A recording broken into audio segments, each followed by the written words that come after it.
ছেলেদের বন্ধু গ্রুপে না কোনো প্ল্যানিং থাকে না, ওদের বন্ধুত্বের কোনো লজিক থাকে না। আমরা কেন, কবে, কার, কিভাবে বন্ধু হলাম আমরা নিজেরাও জানি না।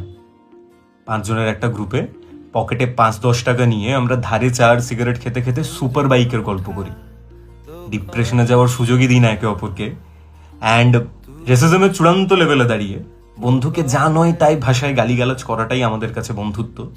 কিন্তু বন্ধুর বাড়ির লোকের সামনে আমরা পৃথিবীর সব থেকে ভালো ছেলে। খুব সিম্পল কিছু ব্রো করে আমরা চলি, যে ভাইয়ের থেকে টাকা ধার নিয়েছি মানে ওটা ফেরত দিতে হবে না, ভাইয়ের কাউকে ভালো লেগেছে মানেই সে আমাদের বৌদি, বন্ধুকে তার আসল নাম ছাড়া আমরা যা খুশি বলে ডাকবো, বন্ধুকে এক বিন্দু সম্মান করবো না।